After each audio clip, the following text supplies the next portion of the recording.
Open letter to Aisha Buhari by Sefi Atta. Dear Aisha Buhari, last Christmas in Lekki, Lagos, where I live, I saw a street beggar and I thought about you. She sat on a pavement near a busy junction. She was barefoot and wore a hijab. She breastfed her baby as pedestrians walked by. I was in my air-conditioned car with a hired driver and we were on our way to a shopping mall.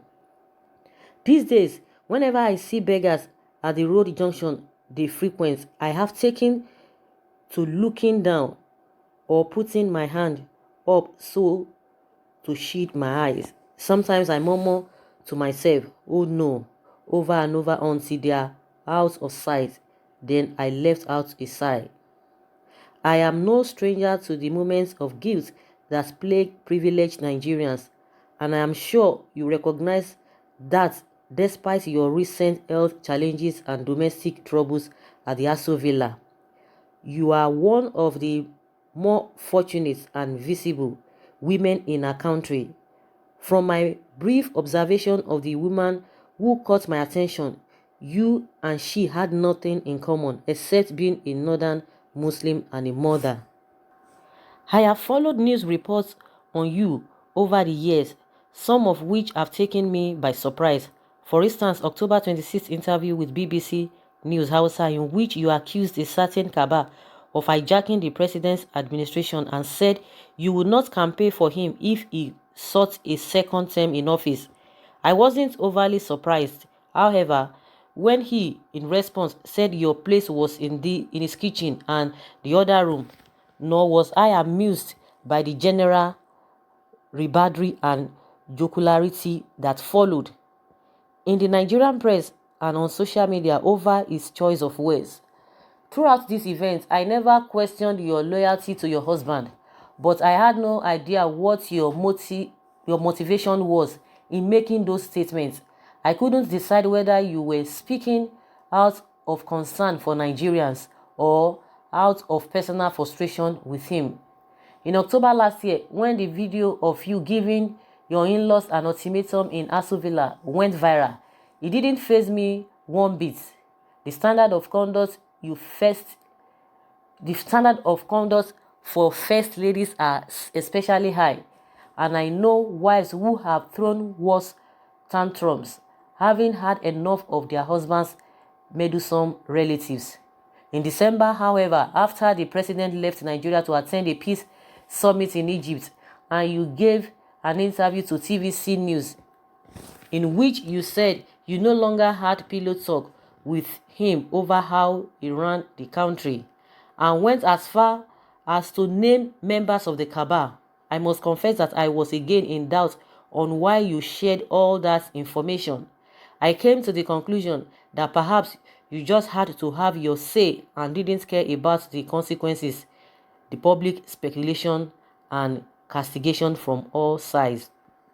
I can attest to being in the frame of mind whenever I write, and if nothing else, you shattered the might of the subservient northern Muslim woman and the oppressed African woman. I should add, for even though you enjoy unusual entitlement as First Lady of Nigeria, your counterpart, Melania Trump, in the United States, where I spend most of my time, would dare not open her mouth to chastise her husband publicly the way you've done. Should she ever do this, so he might send her back to Slovenia. As the Nigerian press often reminds you, Nigerians voted for your husband, not for you, and the office of the First Lady is not provided for in our constitution. It is granted because of the public duties and services you perform. I am aware of your programs for northerners who have fled Boko Haram, for Nigerian mothers and children, and for infants and maternal well-being. Perhaps that was why you came to mind when I saw the woman and her baby. They would fall into all these categories. She was just one of a number of displaced northerners in Lagos, some of whom send their children to beg on our streets, the way Lagosians who can afford to send their children to school. On my trip to the mall, I passed several primary and secondary schools, all of which are privately owned as educational institutions that rely on public funds and now in varying stages of dilapidation. At the mall, I bought some Ankara fabric, which I later took to my seamstress. She is from the East and not a fan of your husband. I have wondered if this is due to tribalism, but she once said he promised us change. Where is the change? We are still waiting for it. She made me a dress which I wore on Christmas Day at a family function, which my husband, my husband is a ransom kuti. His last name may ring a bell. His late father, Professor Olikoyi Ransom Kuti, served as head minister under General Babangida's regime.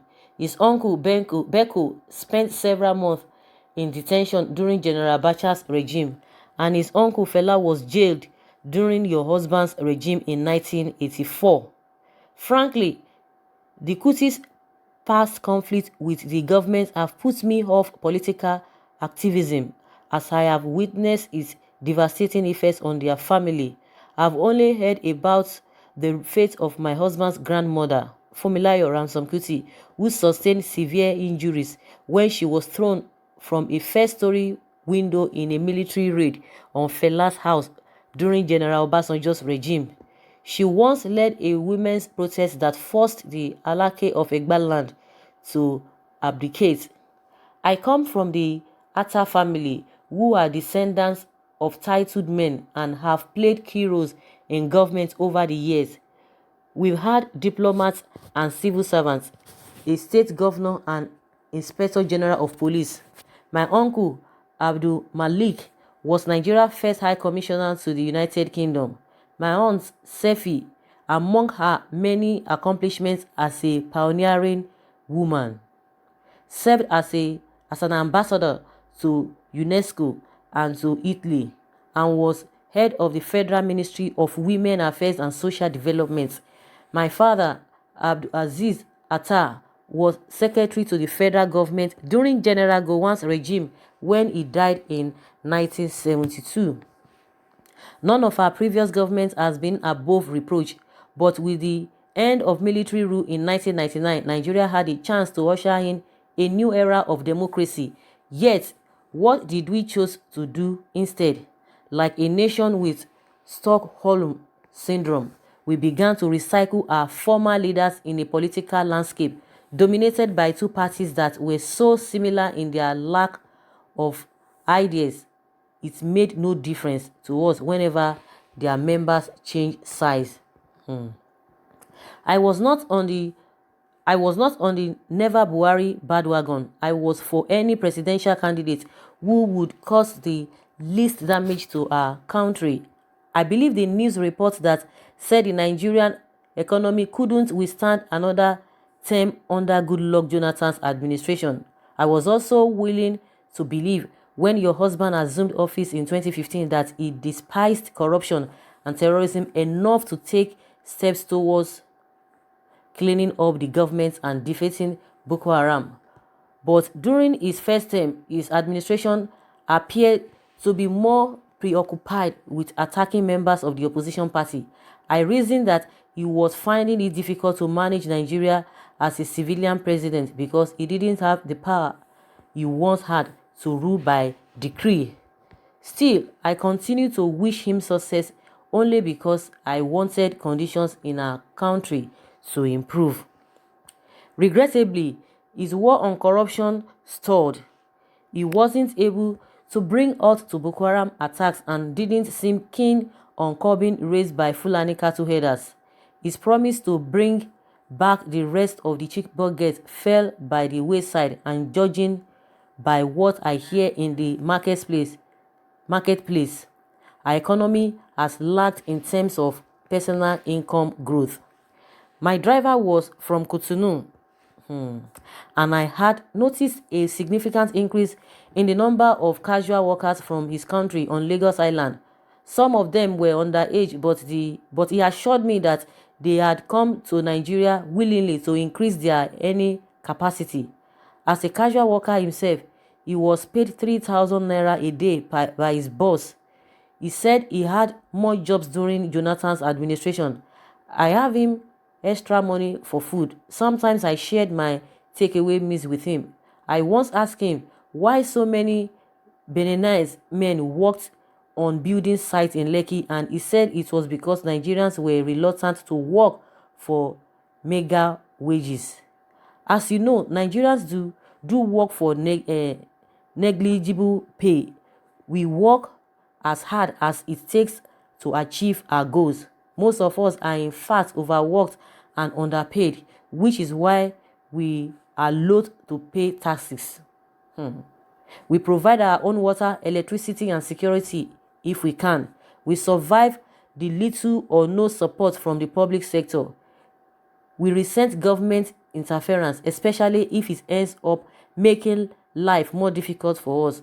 We are all, as the owner of a private school once told me, our own government. Complaining about our country, meanwhile, has become one of our national pastimes.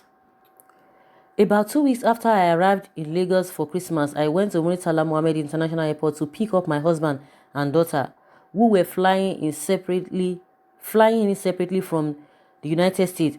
Both flights were delayed, and I ended up waiting for over 6 hours, during which time a mass fight nearly broke out. Other than that, I had quite a few pleasant encounters. I saw an old friend who had just arrived from England and a fellow alumna of Queen's College who, like me, was at the airport to meet someone. I got into conversations with total strangers, a woman who had read my books, and two men who were arguing over politics. I grumbled to the woman about the state of the airport. Actually, the word grumble may not be emphatic enough because I said our airport was a complete and utter disgrace. I was 12 years old when it was named after Muhammad and in all my years of traveling in and out of Lagos, I had seen it in better and admittedly worse shape. Whenever I arrive home, I expect the moving walkways not to function and anticipate the carrots will get jammed. Roof leaks are inevitable. After I get past customs, I am prepared for touts, as we call them, to approach me and offer services I don't need or goods I have no interest in buying.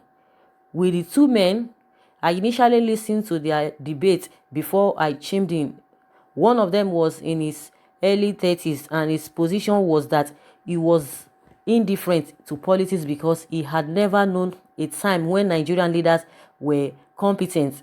The other criticized the president's handling of our national problems and then said he knew somehow who could solve them. That was when I chorused with the first man. Who? I laughed when the second man indicated that he was referring to himself. After I met up with my husband and daughter, we headed up home. It was night time now, and the journey took us about 3 hours. We went via Maryland because someone else I befriended at the airport warned me to avoid going through Oshodi, as robbers were smashing car windows to steal mobile phones. We finally reached Lekki and got stuck in yet another traffic jam, our slowest so far, on a dual carriage. A woman in a black velvet dress parked her car on the hard shoulder and used her door for privacy while she crouched down to pee. I was watching her when I heard sirens on the other carriageway where the traffic was moving freely. I looked over to see police escorts clearing the way for a government official, but got confused because they were heading in the same direction we were going to top speed. A long line of unrelated vehicles followed them. Consequently, that side of the road transformed into a dual carriageway of its own, and of course all the vehicles got stuck at the next roundabout where they faced oncoming traffic.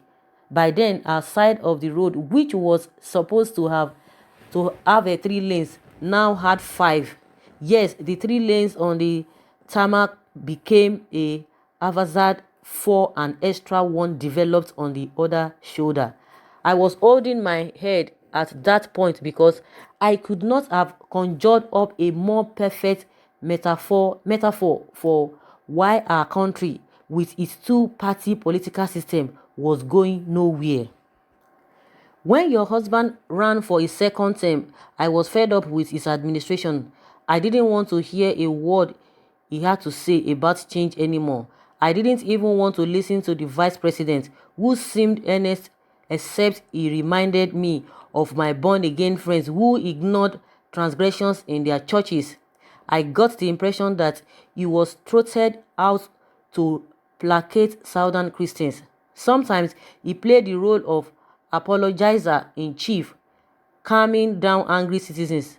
Other times he was explainer in chief, such as in January 2019 when he and the president took part in a town hall meeting moderated by Kadaria Ahmed, and he kept interjecting until she suggested that he left the president speak for himself. Nigerians voted for them nonetheless, and barely a year later faced an escalation in their administration's autocratic measures. Take the case of Omoyele Sowore, for example, which I won't go into because the details have been repeatedly rehashed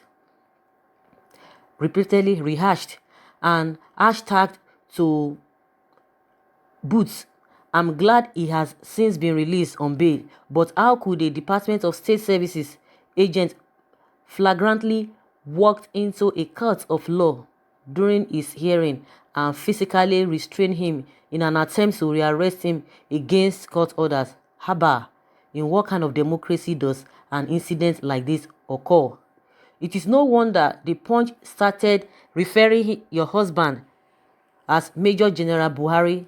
His government responds to critics in ways that show he is indeed a military man in mufti, but he cannot run Nigeria as if he still has a martial law regime without incurring some public pushback, nor can he get away with taking counsel from a group of men who comport themselves like feudal lords. Our constitution provides checks and balances to ensure the executive office doesn't overstep its boundaries of power.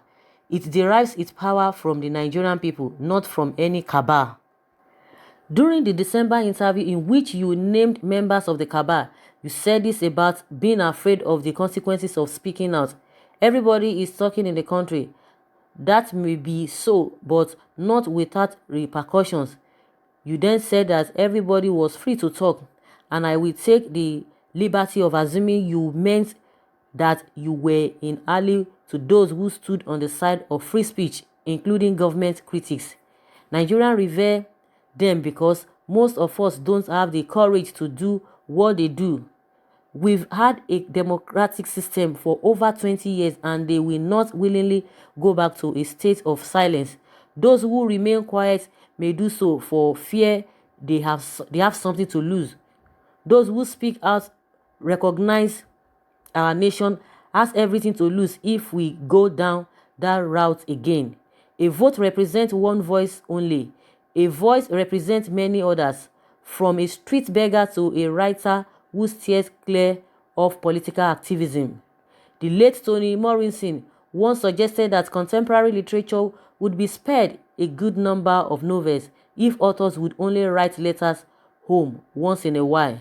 This one is long overdue. I used to think it was enough for me to address Nigeria's problem in fiction. I now realize that will no longer suffice. I am therefore addressing you, woman to woman, in the spirit of Mariama Baso Long a Letter. If you haven't had a chance to read it, please try to find a copy. First published in 1979, it is an epistolary novel set in Senegal. The protagonist, the Ramatolaye, recently widowed after 30 years of marriage, writes to her younger, more progressive friend, oddly enough called Aisha, a variant of your given name. I hope my letter resonates with you as hers did with me. Sincerely, Sefi Atta.